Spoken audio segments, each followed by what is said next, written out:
We've had 4 years, and what do we have to show for it? St. Louis has come a long way. Incumbent Mayor Tishaura Jones looking to execute her vision in a second term. I'm not going to throw in the towel. I'm not going to quit. Alderwoman Cara Spencer fighting for her chance to lead the city. This is not a stepping stone for me. Tonight, these two women clash over the issues impacting you most.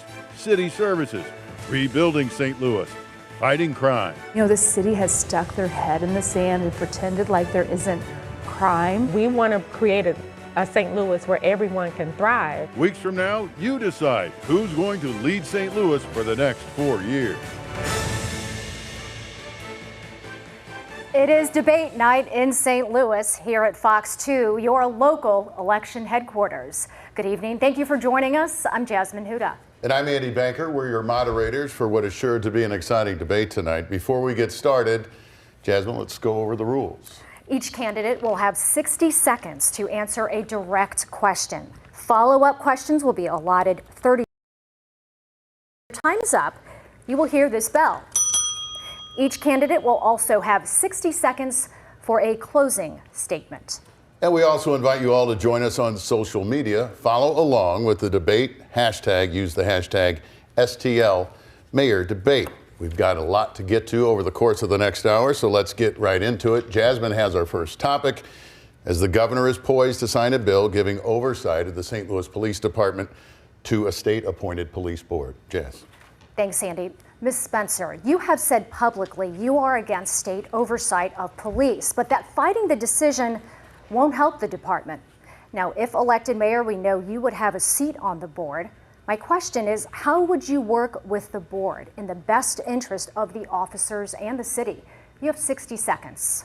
Thank you. Well, this is one of the most important issues facing the city of St. Louis. And what I've said really is that, fighting is not always effective. And we've seen that play out as the governor is getting ready to sign this bill. And what I'll do, is most important here is protecting the residents, the safety of our communities, and working with the governor to make sure that the city has a seat at the table. I want to make sure that the policies and procedures that we're putting in place are those that are best protecting our citizens. But look, if there's a path to fighting this, I want to be very, very clear. I support emphatically keeping the control of our police department here locally and making sure that the city of St. Louis, that the police department is answering to the mayor and the elected officials here in the city of St. Louis. I want to also say that, it's important to work with our state senators and our representatives at the state legislature to make sure that as we're moving through this, moving forward, boards and bills that are considered have input from the city of St. Louis, and that was really missing in this conversation here. Thank you, Ms. Spencer. On to you, Ms. Jones. You have been vocal against the move to state oversight of police, and you have promised to fight to get it overturned, and that may take time, and it might not go your way. As we said, the mayor automatically has a seat on the board, so my question is to you, how would you approach that change as you challenge the decision? You have 60 seconds. Well, there are very many uncertainties when we look at the state takeover of our police department, and it stands to erase all of the progress that we've made over the last 4 years in public safety, with homicides being down over 40%, youth-involved shootings being down over 50%, and our emergency response times being up 60%. And the Alderwoman has no idea what this will do to our current state of public safety. I have been the only candidate that has been back and forth to Jefferson City, talking to our senators, talking to our state representatives, and trying to make this bill less egregious than it already is. But we do have a seat at the table, and we will work with whatever comes out, but St. Louis deserves a mayor that's going to fight for their interests and speak up for their interests and make sure that they know that this bill is a violation of people's rights. 60% of people voted for the city to have state control, and this is going to take us back to Civil War era politics. Thank you, Ms. Jones. We are going to stay on the topic of state control, and the next question is for you, Ms. Spencer. We know that one key reason that lawmakers introduced this bill is to address a critical shortage of police officers on the city streets. Ms. Spencer, you agree the city needs more officers, but what is your plan to grow the force? You have 60 seconds. Let's take a step back real quickly and talk about the fight in Jefferson City. The mayor mentioned the senators and the lawmakers, as you pointed out, who made this decision. And while the mayor has gone to Jefferson City to have to speak in hearings, there are 10 senators that made this on the Democratic side, many of whom represent the city of St. Louis or neighboring communities. And it's my understanding the mayor has spoken to exactly one of them. There are another 14 House members, and fighting looks a lot different than just going and speaking at hearings. It means building coalitions and talking to our state senators and building relationships and coalitions that can not only work on issues like state control, but the myriad of issues facing the city of St. Louis that the legislators, the elected leaders of our community handle. And that is something that I will be bringing to the table, building coalitions in Jeff City. But to your question here about what I would do related to, Jasmine, what is your plan to grow the force? To grow the force, this is absolutely key. In 2020, we had 1,200 police officers. Right now we have under 900. We have to get serious about having the backs of our police department and working on making sure that the pay is commensurate with the surrounding community. These are the key reasons, some of the key reasons that our state legislature even considered this matter. Thank you, Ms. Spencer. And to you, Ms. Jones, you have increased base pay Twice. for the officers in this city. But despite those raises, St. Louis officers are still some of the lowest paid in the region. So what is your next step to recruit and retain more officers? You have 60 seconds. We're already doing the work to recruit and retain our officers. As you talked about, we've given 2 raises under my administration, hired the first police chief from outside of our city in our entire city's history, and leading with data. St. Louis is safer now than it was 4 years ago, and the data proves that. And then also, Ms. Spencer has never been to Jefferson City to build any coalitions when it comes to talking to our senators or our representatives. So we're already doing the work when it comes to our recruitment classes. They are larger than they've ever been, and we've made the changes to make sure that when someone applies for a job with the City of St. Louis Metropolitan Police Department, we return that call within the first 24 to 48 hours. All right, thank you, Ms. Jones. Andy has our next question. Let's turn now to safety in the city. Even with some crime metrics trending down, as Ms. Jones has said, safety is a big concern for people living in and working in the city, and also those who come to visit. Here's a question now from Fox 2 viewer Ron Walters. Hi, my name is Ron Walters. I grew up in St. Louis County, visiting St. Louis with my family for fun events in places like the zoo, the Arch, Busch Stadium, Shaw's Garden, those kind of places.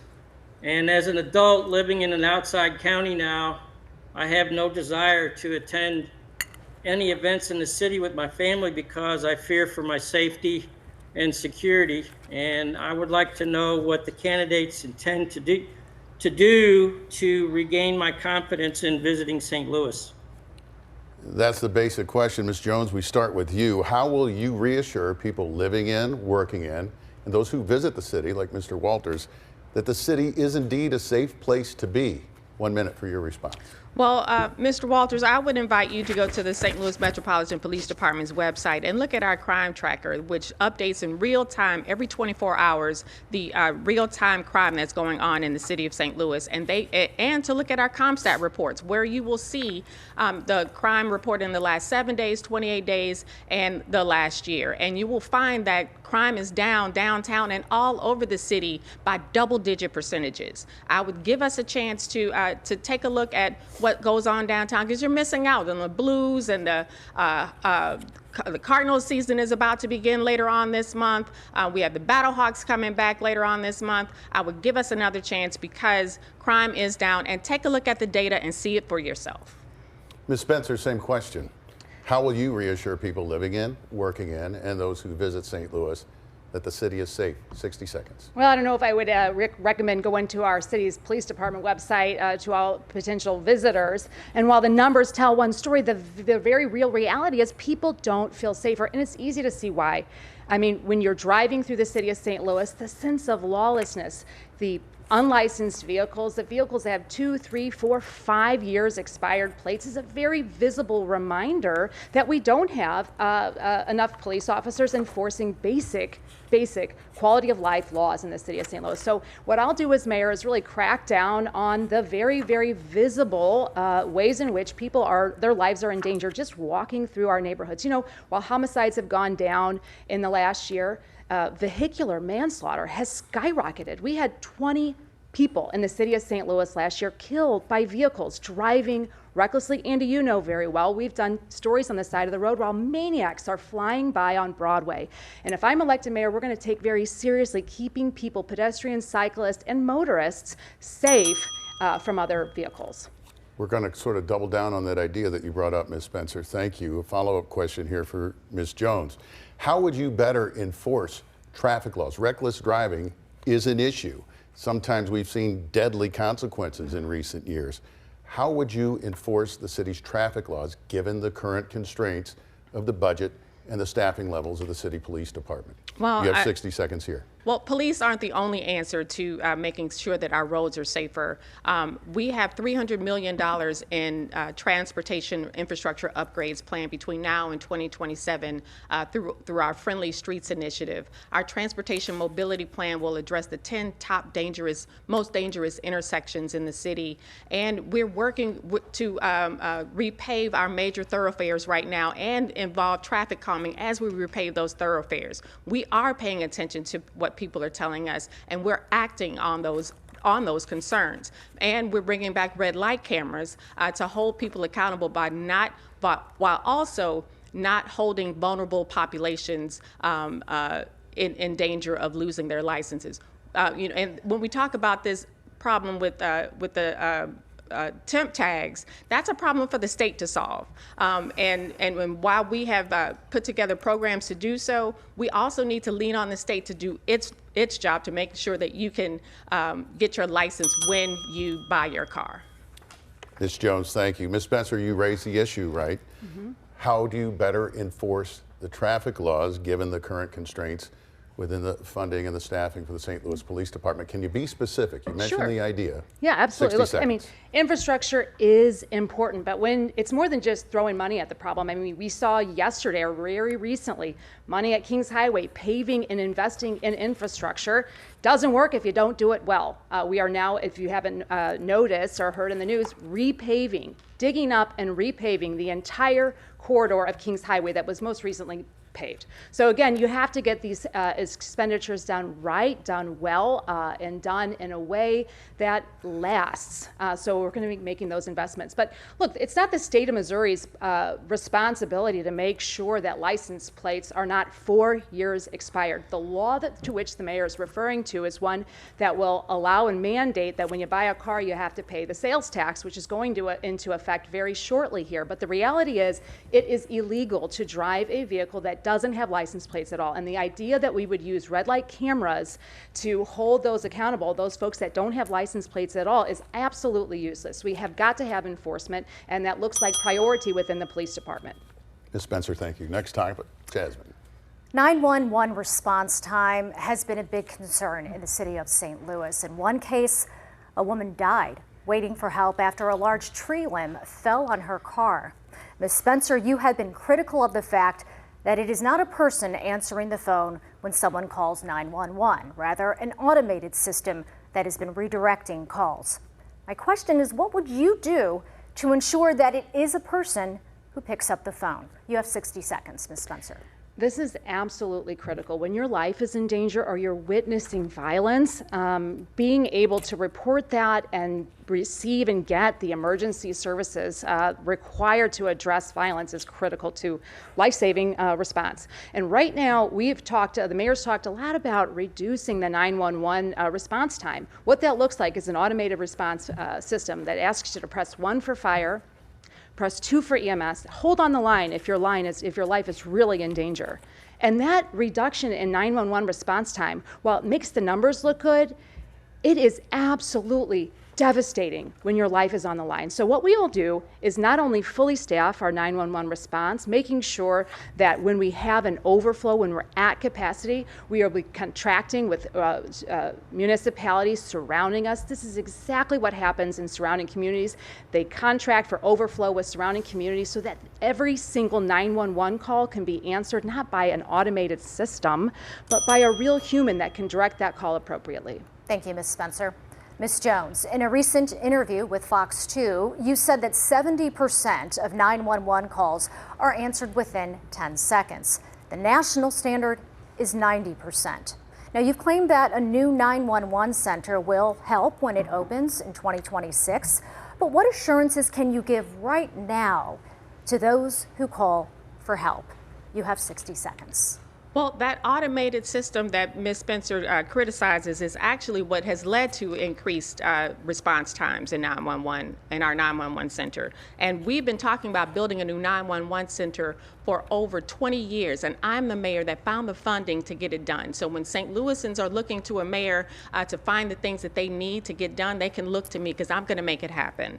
And 911 has been a problem for decades and has seen the most improvement under my leadership. And so we're going to continue on this path, and once the center is built, we're going to make sure that all of our dispatchers are under the same classification, and so we'll have more staff to answer all types of 911 calls, including our behavioral health calls, which is a new addition to 911 since I've been mayor.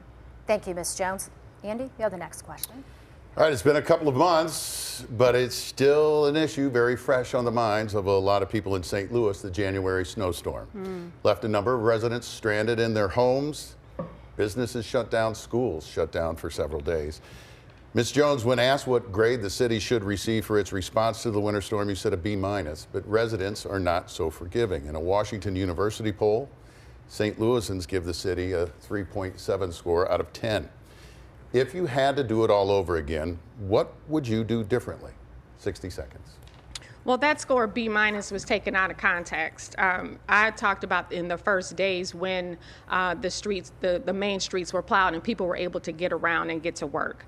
But what I also want to make sure that I feel the frustrations. I know people were frustrated, and I sincerely apologize for how we handle that. But since then, we have made changes and adjustments to make sure that subsequent storms, we are more than ready to handle subsequent storms by making sure that we communicate expectations to our residents and they know what's expected of us. For example, we want to make sure that if they're on snow routes or hill routes that they don't park on them so they won't get plowed in. And we've also ordered new trucks, which we had ordered months ago but hadn't been delivered. But we've ordered new trucks, smaller trucks to be able to get down smaller streets and alleys. And so we are more than prepared for the next snowstorm if it comes. Ms. Jones, thank you. Ms. Spencer, how would you handle things differently in the event of another major snowstorm? Well, it was, to be fair, a fairly unusual amount of snow, right? But let's face it, with climate change, we're going to be seeing a usual amount of unusual weather events, and we have to have a city government that's ready to pivot, have a sense of urgency, and have a real understanding of what is going on the ground level. You probably saw my tracker, 21 days in, I still could not drive my own vehicle out of my street, and it was absolutely completely ridiculous. What I would have done, all hands on deck, and that looks like providing overtime, snow time for our other departments that have CDL licenses that can drive those trucks, looking around the clock to make sure that we are positioning those trucks and working around the clock, being flexible with our fleets. We have other large vehicles that can easily have blades on the front to take snow off of residential side streets and salt dispensers in the back. It looks like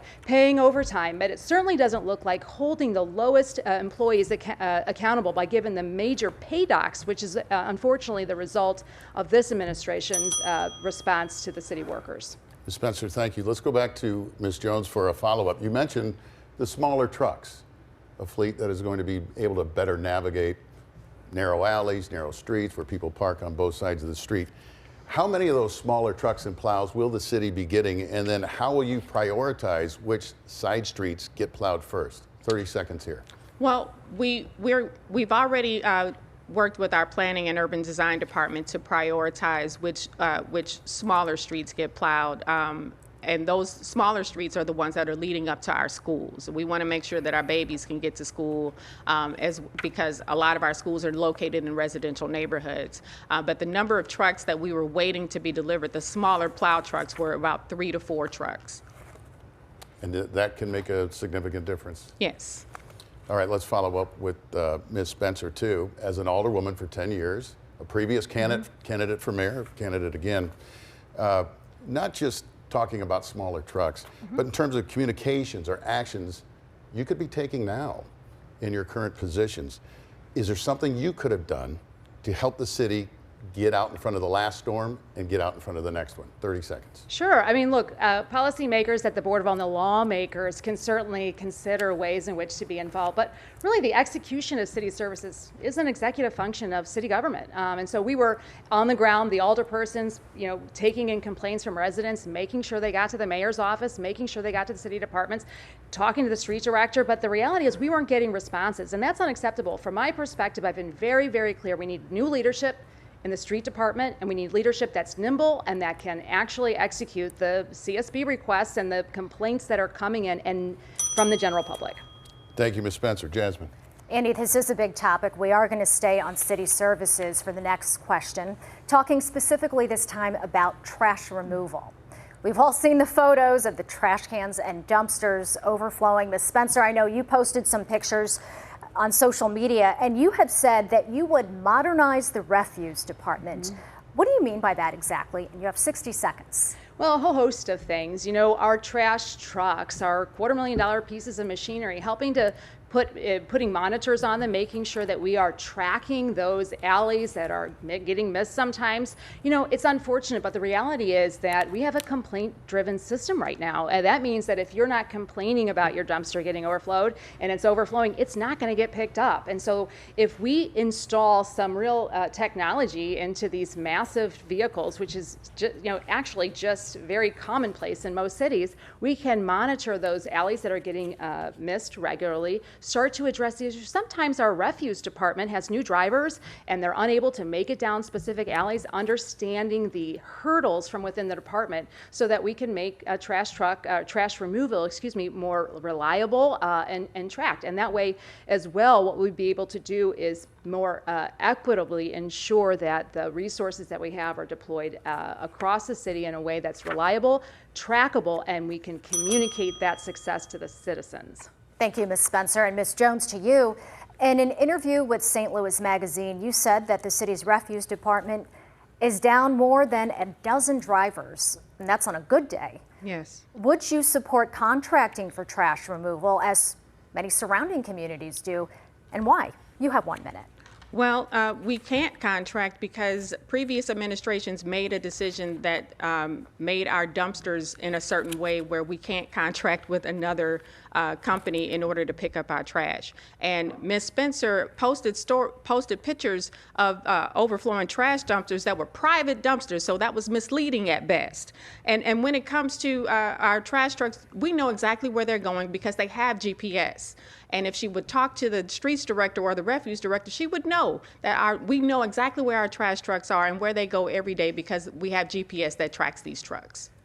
All right, thank you, Ms. If you don't mind, I'll follow up on that. Sure. Because, 15 seconds. If we do, if we're tracking that, Mayor, I presume you can make that information and that data public tomorrow. That's information that would be vital to the citizens of St. Louis. Let me say, hiring our trash truck drivers, first of all, we need to support them. These guys haven't had running water in their office for weeks now. Supporting our refuse workers is a key to getting that work done well. Thank you, Ms. Spencer. 15 seconds for a rebuttal if you'd like to take one. These are the same trash truck drivers that show up at her campaign events. So we are already fixing the problems that are at one of the stations, and it was a water main break. So those problems are already being repaired. But again, she's misleading the voters and misleading everyone about what she can do when she knows she can't do anything. It shouldn't matter who you support. We're going to move on to the next topic. Cut it there, Ms. Spencer. We'll move on. We're going to stay on the issue of city services, but a bit of a different angle that has cropped up in recent days. We'll start with you, Ms. Jones. There's a group of city aldermen now calling for a change, specifically hiring a city manager to improve day-to-day services, including things like trash and streets and snow removal. Your opponent supports this. You do not.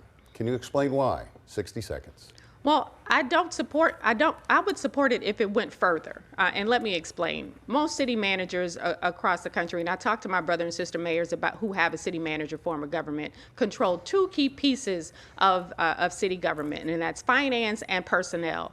Currently, we have three separately elected officials that control finance for the city of St. Louis. And our personnel director is independently appointed and reports to the Civil Service Commission. And so if those are the key pieces of our city government that need to be controlled by a city manager in order for that person to be effective. We already have a city manager or city manager type position in our executive director of operations, and that person is Nancy Cross. And she's a professional, she's an attorney, and does a great job in managing those departments to make sure that they are delivering city services.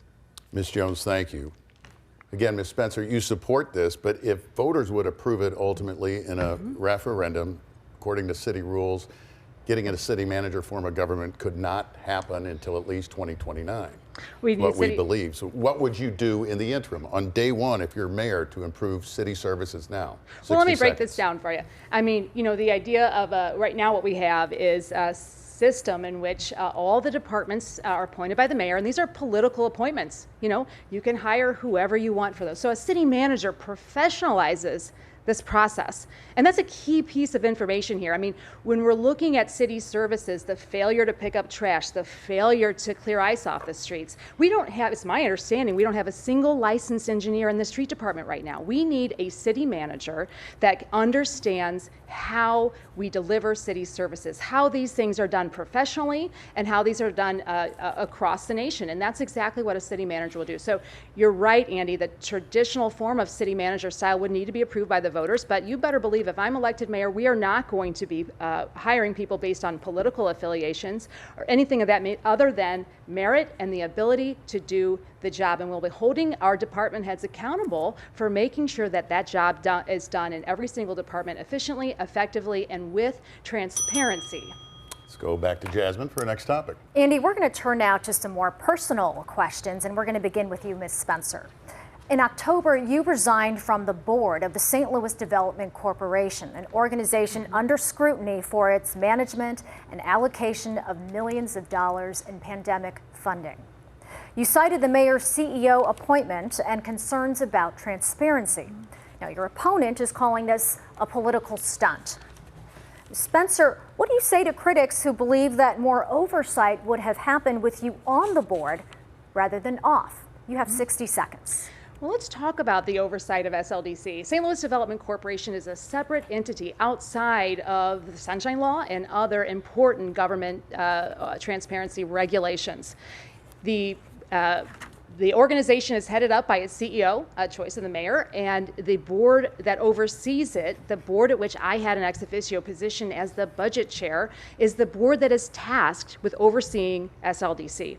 Unfortunately, under this mayor, the choice was made to have the chair of the oversight board be the same exact person, the CEO of the organization itself. And we have seen the SLDC grant process, the $37 million of ARPA funds that were granted to SLDC to distribute, that the board was tasked with overseeing. There was a lack of information, a lack of transparency. As a board member, I was unable to even cast a vote, let alone lend my name to a process that I deemed to be a sham. And if I'm elected mayor, we're going to fix not only ever having under my leadership the same person as the head of the helm and the head of the oversight board, but we will fix that so that cannot happen again.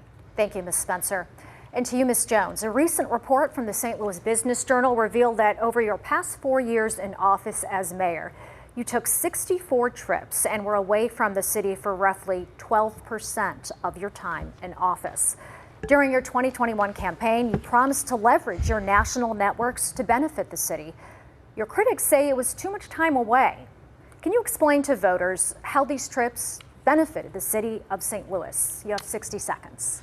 Well, when I ran for mayor in 2021, I made a promise to put St. Louis back on the map. And part of that involves taking trips to other cities to see how things work, to bring those ideas back to St. Louis. And also part of that involves going to to Washington, D.C. To get money for different projects around the city. And I used my own money for all of these trips. And I brought back hundreds of millions of dollars for city projects. For example, I brought $25 million for business development for the Advanced Manufacturing Innovation Center. Brought $27 million back for Metro to buy new cars for the MetroLink. $1.5 million back for our youth build program, so our youth and young people can train and get high school diplomas and get training in the trades. And I think that's a pretty good return on investment for the time that I've spent away from the city. We brought back millions, and I bring home the bacon. Thank you, Ms. Jones. Jasmine, we're going to turn now to the issues plaguing the City Justice Center, the city jail. From alleged sex assaults to a guard taken hostage and beaten, plus more than a dozen inmate deaths since 2021. Ms. Jones, you appointed former jail commissioner Jennifer Clemens Abdullah in 2021. Now, after 3 tumultuous years, you fired her. Can you explain to voters why it took so long? 1 minute. So let me give a little civics lesson here. The jail commissioner reports to the public safety director. The public safety director appoints the jail commissioner, not the mayor. And because the commissioner is a civil service employee, they have protections under the civil service rules. And so when you try to get rid of that person, you have to do progressive discipline in order to do that and make sure that the city doesn't subsequently get sued. And so it took time in order to build a case in order to start the process for the removal of Ms. Clemens Abdullah. And when we delivered her pre-termination letter, she unfortunately went on leave, and that extended the process even more. However, we have since hired a new interim commissioner, Doug Burris, and he is making changes already, and we've made changes in the health department as well. Our health department oversees the new health provider, and we have made progress on the health of our detainees in the CJC. Go to Ms. Spencer. You've been supportive of one of the mayor's big issues and yours from the last election, closing the workhouse, the former medium security jail, which is closed and coming down now, agreeing with the mayor that at the time conditions there were not acceptable. But still you say the city was not prepared to rely solely on the downtown jail. How would you do things differently? 60 seconds. Well, look, the jail locks didn't work at the time. It was very clear during the last election cycle that there were major issues at the CJC. Folks can't go outside. We have seen riots. Unfortunately, the deaths in that facility spiked under the appointed jail commissioner. And going back to a civics lesson, Mayor, I'll tell you that, it's the director of public safety is your appointment, and that's where the buck stops. And if that is an appointment below that person that is not working out, it was clear to me, it was clear to the general public, it was clear to anybody looking at the numbers at the city website that what was happening in the jail was reprehensible. We weren't allowing the oversight board in under your leadership. We weren't allowing lawyers in to represent their clients. It was very clear to anybody else paying attention that leadership needed to change, and there was cause at the helm. And so what I would say to you, Andy, with regards to the workhouse is it was very clear. The locks weren't working. We needed a plan. To just close it without a plan was a failure to administer that policy. May I Thank you, have Ms. 30 Spencer. seconds? Yes, we're going to give you 15 seconds for rebuttal, Ms. Jones. Yeah, so everything that the Alderwoman said is patently false. When I inherited the CJC, the jails were not, the locks were not working. We spent $19 million upgrading the locks. And also, the St. Louis County doesn't have outside facilities. So the fact that they can't go outside is ridiculous. Ms. It is Spencer, ridiculous. 15 for Look, you. it took 3 years to get those locks working. Up until very recently, those locks were not working well. And my point is they weren't working when we closed the workhouse. And the deaths spiked under your leadership. Point, end of sentence. And it was clear to anybody paying attention that we needed leadership change in the jail. Have you ever been in a jail? No. You know who else hasn't been in the jail? The oversight board, the lawyers. The oversight board And my needs point is- training in order to get in there. You know Did you what? read the bill? Do you know what? Ms. Spencer, Ms. Jones, we're going to wrap it up here. We're going to move on to another issue with Jasmine. She has our next topic, another question from one of our viewers. Jasmine. Yes, Andy, this question comes from viewer Tyrone Berry. Let's listen to what he has to say. What specific plan will you implement to resurrect the economic vitality of St. Louis so that conventions, new business development, and tourist dollars are generated to take the city off of life support and restore it to become the gateway of the West like it used to be. All right, our thanks to Tyrone for that question. Ms. Spencer, you heard him. He said the city is on life support. What specific plan would you implement to bring new business and money into the St. Louis economy?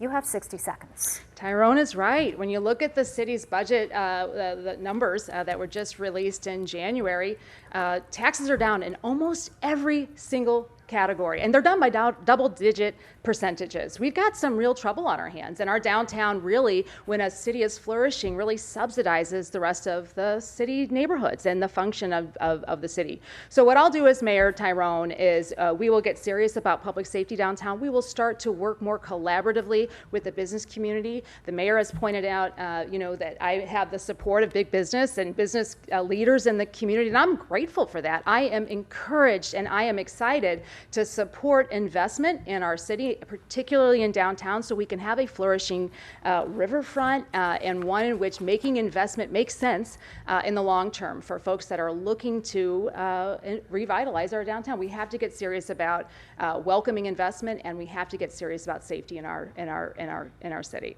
Thank you, Ms. Spencer. Same question to you, Mayor. You heard him say life support. Do you agree with that? And what specific plan would you implement to bring new business and money into the St. Louis economy? 60 seconds. Yeah, well, under my leadership, we have $2 billion in investment already going on in the city of St. Louis. And one of those projects was recently announced last week in the Millennium Hotel, the new, the new tower that's going up. It's a $670 million project. And then, Ms. Spencer talks about how she has the support of big business, which means that she's only going to answer to big business and leave the people alone. We are also investing in North St. Louis, because our city can't succeed if over half is left to fail. And North St. Louis and parts of South St. Louis have been left to fail for over 70 years. I am the first mayor in over 20 years to be intentional about our investments in North St. Louis via commercial and new housing in North St. Louis. And we have to make sure that all of our neighborhoods are thriving, not just downtown, not just big business, and not just answering to those who give six-figure checks to campaigns. Ms. Spencer, I see you wanted to respond. 15 seconds for rebuttal. Sure. Let me talk about the small business community in our city. Cherokee Street, what a fantastic example. Under my leadership, I helped to really support the business community there to resurge and rebuild the entire neighborhoods around Cherokee Street. That same model can apply in North St. Louis. The grant program, the $37 million that this administration has seen no urgency in deploying, needs to be put into the community in a way that can revitalize our Can I have 15 seconds? 15 seconds, Mayor. 2/3 of that money is already out in community. And let's just ask Ozella Foster, who's the first business to open in over 20 years on Martin Luther King Drive, who was the recipient of some of those funds. I'm pretty sure that she is satisfied with how SLDC has administered this program. Okay, we're going to move on to the next question on this topic of business, sort of the flip side. Now we're talking about businesses who sadly have been leaving downtown St. Louis. Last year, Fleischman Hillard moved its headquarters out of downtown, and the state of Missouri sold 2 office buildings and relocated most of its workers. Ms. Spencer, to you first. You say the downtown exodus is costing the city tens of millions of dollars in revenue each year. If elected, what specifically would you do to entice businesses to stay? 1 minute. Thank you. And, in the last 2 years, I was elected to represent a good chunk of downtown. And the first thing I did was issue eminent domain on the Railway Exchange building. We did this over 2 years ago. The administration sat on it for a while, and we finally started moving on it recently. But the reality is that urgency, when I took the helm of the downtown policy, the Board of Aldermen, we got to work on that. We threatened the exact same action on the Millennium Hotel, and that has spurred what the mayor mentioned just recently, that we now have a buyer and real action in moving forward with a project in one of the most critical sites in downtown. But we have to be creative in working with our downtown business community. Most recently, working with Anders, a consultancy, an accounting firm downtown that was looking to renew their lease, getting creative about the incentives that don't immediately impact the bottom line of the city of St. Louis, but allow and encourage the expansion of businesses is one way, and that I will be encouraging and working with those large business owners to relocate and stay downtown. You talked about the earnings tax. We may get to that a little later in this debate, but now to you, Ms. Jones. Those departures happened on your watch. If reelected, how will you prevent more businesses from choosing to leave? 1 minute, Mayor. Well, just like we had one business depart, I have about 4 that decided to stay because of town halls that we had, with my administration had with those businesses. Anthem Blue Cross Blue Shield, several law firms, HOK, HNTB is expanding. All of those businesses have decided to plant roots in downtown. And she talks about eminent domain on the Railway Exchange building and why it took so long. It took so long because one of her main campaign contributors, Bob Clark, it held up making sure that we can get the building under our control by wanting to be paid more than the building is worth. And then we talk about earnings taxes and the decline in taxes. You gave away our earnings taxes to Anders, so we already have declining earnings taxes, and you gave it away through your bill. Ms. Spencer, 15-second rebuttal. I'll go ahead and rebut that. With all due respect, Mayor, you didn't start the eminent domain process for well over a year, the whole controversy you're mentioning. But Anders, let's talk about that, because the earnings tax in the board bill, which you signed, which is now law. I did not sign it. It went to your desk. You didn't oppose it. I did not sign it. You didn't oppose it. Really only forgives future expansion, new employees. And we had a lot of discussion about that, and you were welcome to weigh in at that time. Ms. Jones, but in 15? a time of declining taxes, this is not the time to be giving away earnings taxes. This is the time to keep those earnings tax of those 200 and some odd employees here. Okay, well, it is not just businesses that we are seeing leave St. Louis, Andy. We also have residents. Takes us right to our next topic, Jasmine. According to the latest Census Bureau estimates, the city has seen roughly a population decline of about 7% in the last 5 years. Ms. Jones, what is one thing you will do in a second term to get more people moving into the city than moving out? 60 seconds.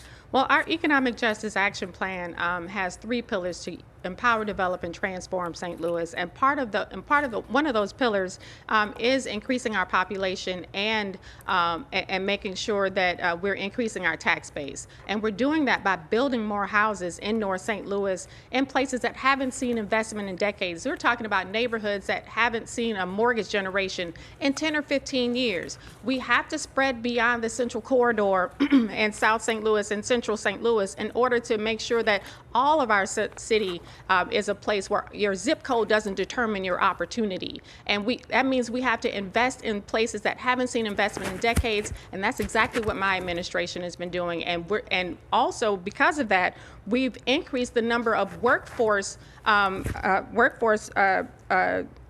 availability by 4,000. So we are still declining, but we're declining at a smaller scale than before. Thank you, Ms. Jones. Ms. Spencer, if elected, what would you do to keep people who live in the city now to stay and also bring more people back or bring new people in? You have 60 seconds. Sure. Well, I'll have to correct the mayor on this. We are losing population faster right now than we have in my lifetime. In fact, new numbers came out today. We lost over 3,000 residents in last year alone. You know, the last census update that came up in July of last year had us at the bottom, the very, very bottom of the list of 800 places nationwide that even could be considered a small or large city.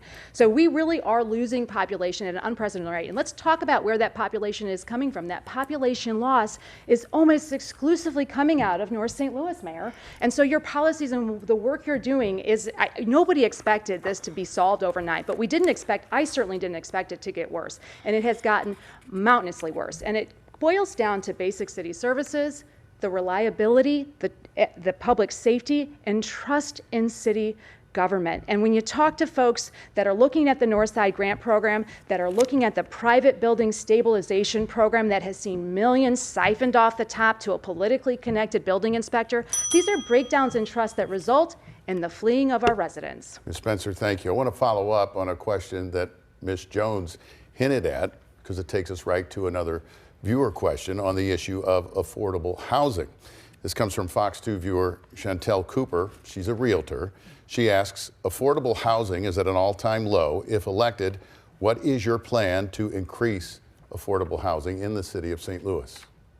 Ms. Jones, we're looking for a specific action you'll take in this term if reelected? 30 seconds here. Great. So a specific action that we'll take is expanding our home STL program, which gives up to $50,000 in home buyer assistance for people that buy new homes or homes, period, in the city of St. Louis. And then also, we are contracting, we already are building new homes in the city of St. Louis. We have had a moonshot goal to build 10,000 new units, half market rate, half affordable, in St. Louis by the year 2030, and we're already on track to achieve this goal. Thank you, Ms. Jones. Ms. Spencer, what's one thing you would do to increase the availability and the market for affordable housing in St. Louis? 30 seconds. Well, I'm going to start with fully staffing the affordable housing department of city government. You know, when you look at, we have staffing issues across city department, but the number one vacancy, the department with the highest level of vacancy consistently over the last couple of years has been the Affordable Housing Commission. And the director over there, April Ford Griffin's doing a great job, but she's at less than half capacity right now. So giving her the tools she needs to actually do the job of the Affordable Housing Commission is a key. We do need, I agree with the mayor, in investing in a home ownership model, and it does look like providing real assistance to city workers and other city residents to buy homes in North St. Louis. We'll cut it there. Jasmine. Andy, our next question was raised by Fox 2 viewer Lesem Ramos. He lives in South St. Louis near Cherokee Street. Mr. Ramos believes the Metrolink Green Line is a step in the right direction to revitalize and connect a divided city. Ms. Spencer, in the past, you have supported the expansion of the Green Line, and then at Harris Stowe's candidate forum in February, you walked back that support, suggesting it would be a waste of taxpayer money. So could you clarify your stance on the expansion of the Metrolink Green Line? 60 seconds. I would love the opportunity here. First of all, before I even got in city politics, an elected office, I was a friend of the North-South Metrolink, helped establish that community action group.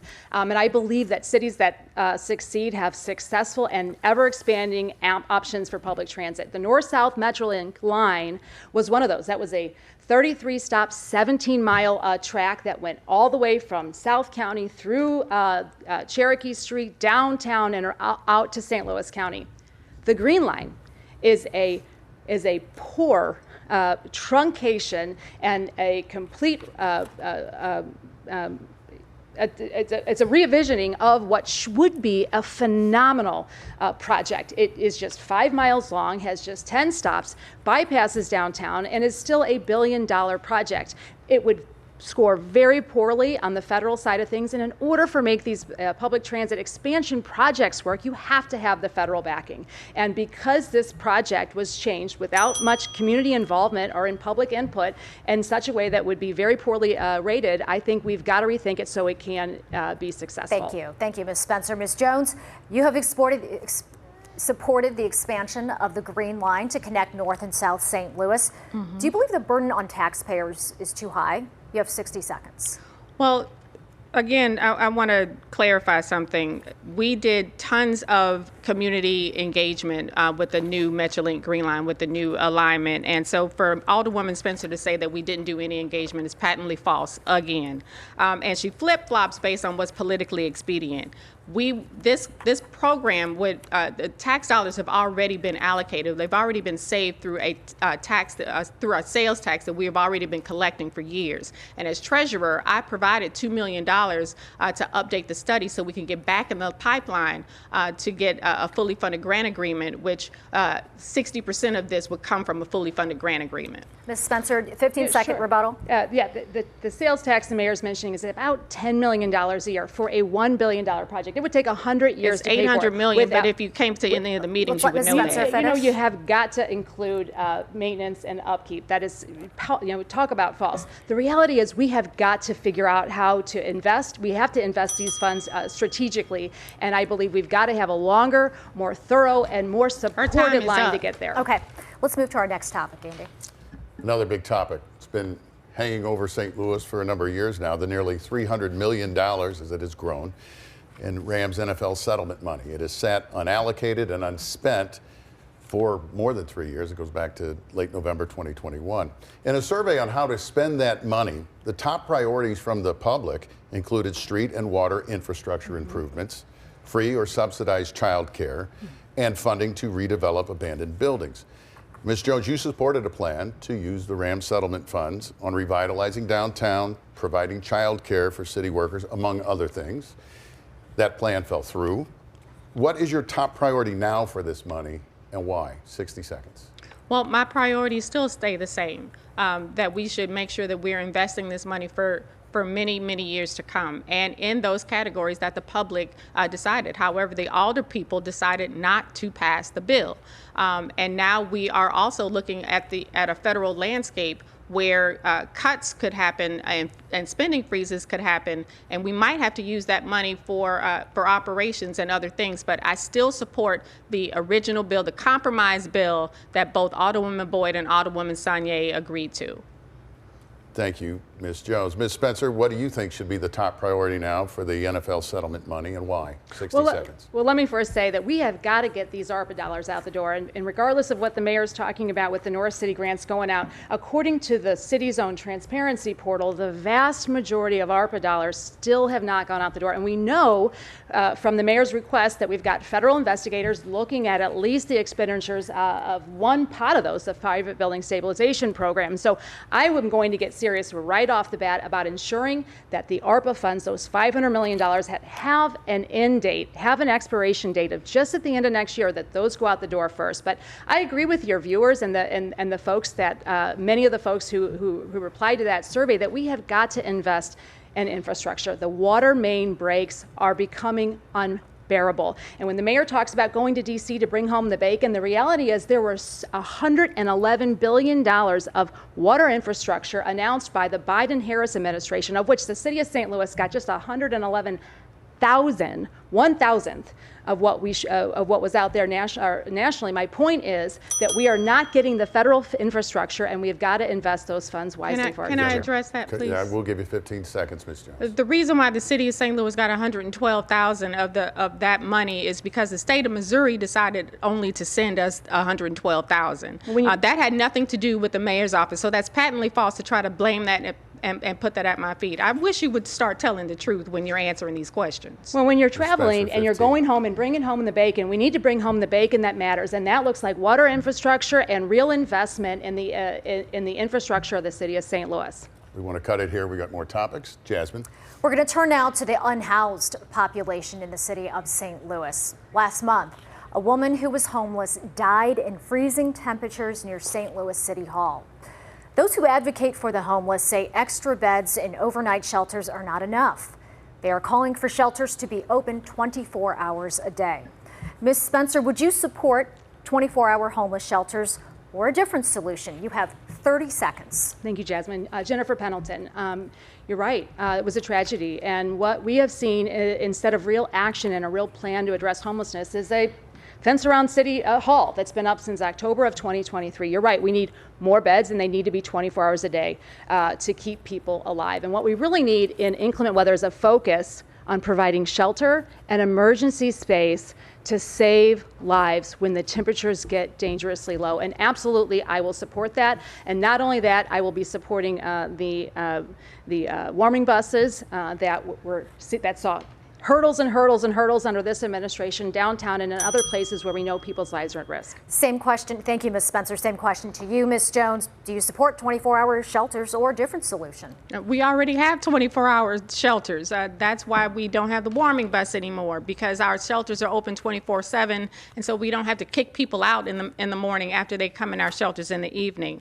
And we've increased the number of emergency shelter beds, increased the number of shelter beds, period, under my administration. I've spent more money on homeless services than any previous mayor, and we do have a real plan to address housing in the city, or homelessness in the region, because I called together all of our region's leaders to address to put together a plan for housing first, to make sure that people can get services wherever they are. All right, thank you, Ms. Jones. We want to get to the issue of the earnings tax in the city. We're going to limit responses now to 30 seconds on this. The city's earnings tax makes up about a third, give or take, of the city's general revenue and helps fund critical services, including police and fire. For years, there's been pressure from state lawmakers, it's brewing again, and business leaders to phase out the earnings tax. The issue will come up for voters to be reaffirmed in 2026.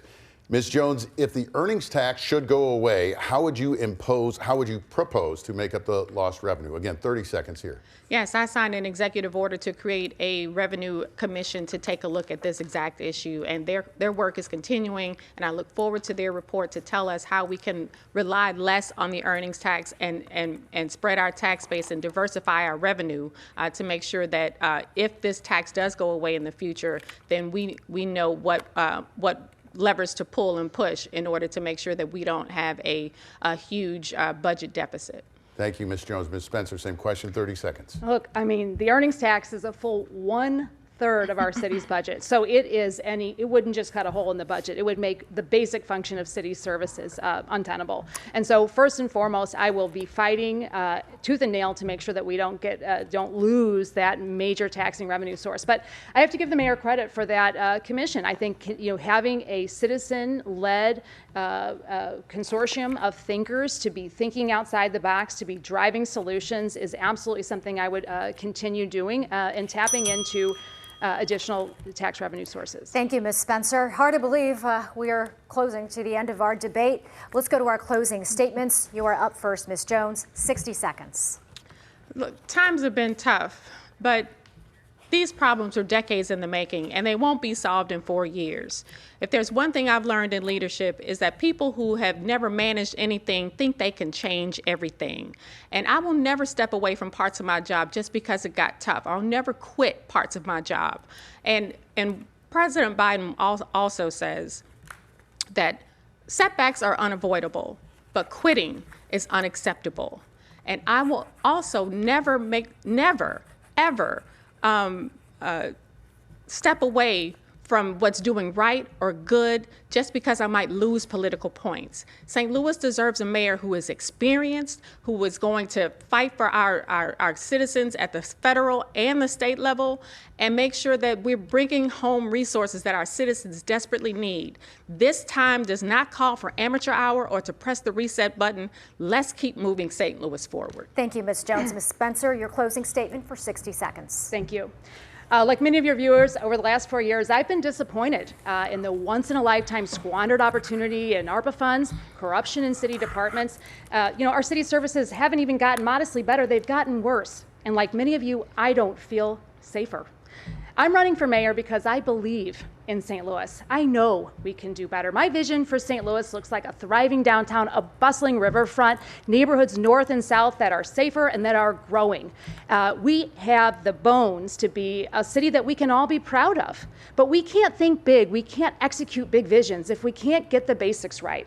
And if I'm elected mayor, we're going to focus on doing the job of a city, getting the basic city services right.